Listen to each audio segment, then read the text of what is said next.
What is up, my beater bros? Maine-iac here with another pick video for week 3. Hopefully we do better than the last 2 weeks. Week 1 we went 9-6-1.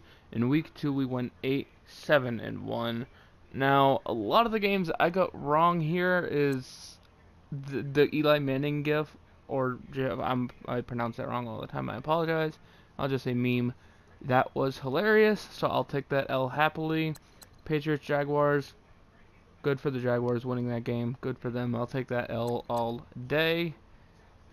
Other notable losses I had to at least start out the day, because Cincy blowing away Baltimore as much as they did.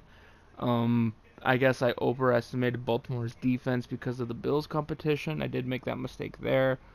Indy coming up against Washington. That was a nice surprise too. Tennessee doing what they did against Houston. That was probably the surprise of the day, besides Tampa Bay beating Philly. But then again, Philly did have Nick Foles at quarterback, so nothing like tremendously like, oh, I fucked up with this pick. There were just some games like Cincy played a lot more solid than I thought they would. So did Indy. So did Tennessee. So those were the games that were about probably 55-45, somewhere around there for me. The only big upset I would say was Tampa Bay over Philly. I didn't think Tampa Bay would be able to keep up the momentum against Philly's defense, but they had a bad game. Things like that happen.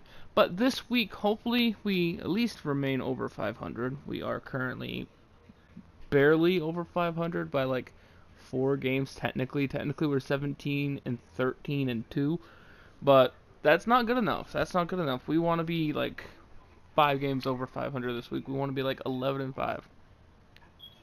Hopefully 11-5 or at least 10-6. Nothing worse, because we need to bounce back. Okay, first game we have the Jets at the Browns. Since the Browns are at home, I am picking them to win. I like the defensive line for the Browns in this one in the matchup, but I will not underestimate the Jets defense. Is a top 5 overall defense so far in the league. It should be an interesting matchup. I like the matchup of Denzel Ward against Sam Darnold. Rookie against rookie, quarterback against cornerback. Should be an interesting matchup. Saints, Falcons. Oh, this one's tough. This one's tough.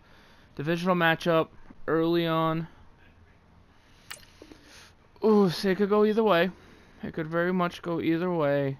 Devontae is out for the Falcons, so is Keanu Neal and stuff like that. Ingram's still suspended for the Saints.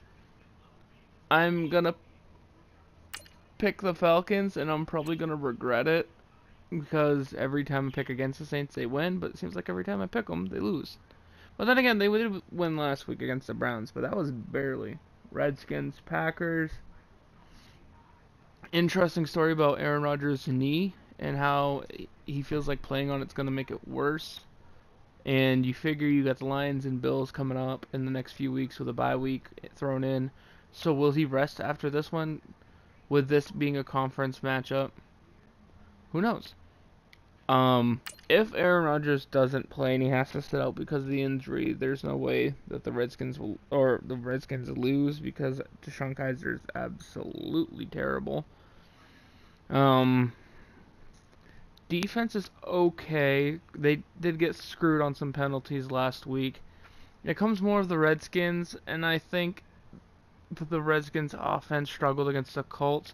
Then again, that Colts linebacker was tremendous. So I don't know if they'll struggle that much, but I gotta pick the Packers here. Colts, Eagles. Carson Wentz is back. I'm gonna pick the Eagles. Bills, Vikings. Gotta pick the Vikings here. That one's an easy matchup for me to say. Raiders, Dolphins. One team's 2-0, one team's 0-2. But to me, they're about the same. Ryan Tannehill has managed to be Mr. Consistency with a tremendous completion percentage and passer rating so far this year.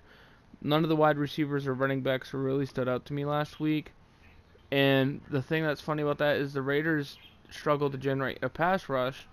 So you have a team's defense that has trouble stopping people going up against an offense that kind of has trouble going a little bit. Or at least I should say with some power, some oomph behind it. Then you have a Raiders offense with Marshawn Lynch going up against the Dolphins' run D, which has been better than I expected. I think this one will go to the home team, the Dolphins, just because. Broncos Ravens. This one could be good.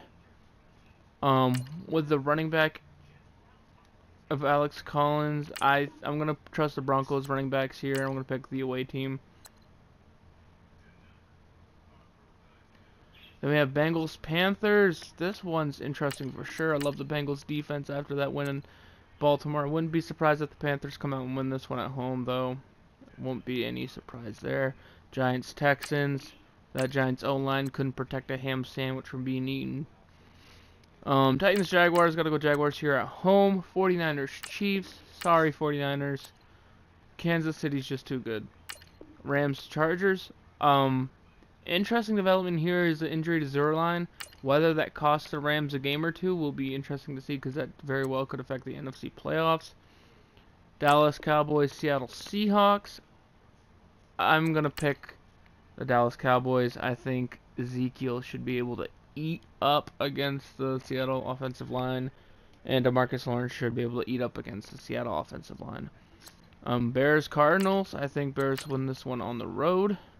Patriots Lions. I think the Patriots win this one on the road. And Steelers Buccaneers. This one's interesting for sure, because it's two teams that really are an amalgam of, or a mystery I should say, of what I originally thought they would be at the beginning of the year. I thought the Bucs would be 0-2. I didn't think Fitzpatrick would perform nearly this well. Not perfect, but very, very, very well. And then the Steelers I thought would play well, but they are 0-1-1. And the Bucs are 2-0. So record and home field advantage favors the Bucs, but pure talent favors the Steelers with Antonio Brown, Juju Smith-Schuster, and Big Ben. But I'm gonna go against the Steelers here at home. I am taking the Bucs.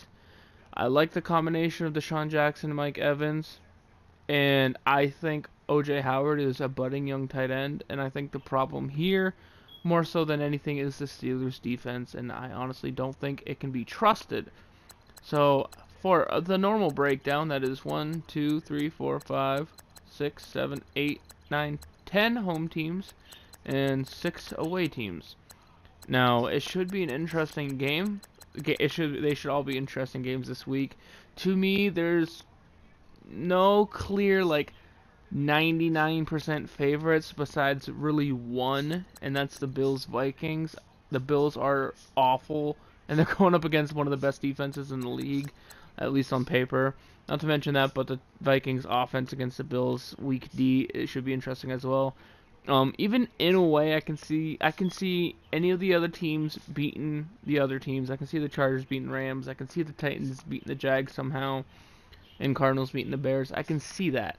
But Bills-Vikings, if the Bills win, I'll have to do something like a loser's challenge or something, because that game is just awful.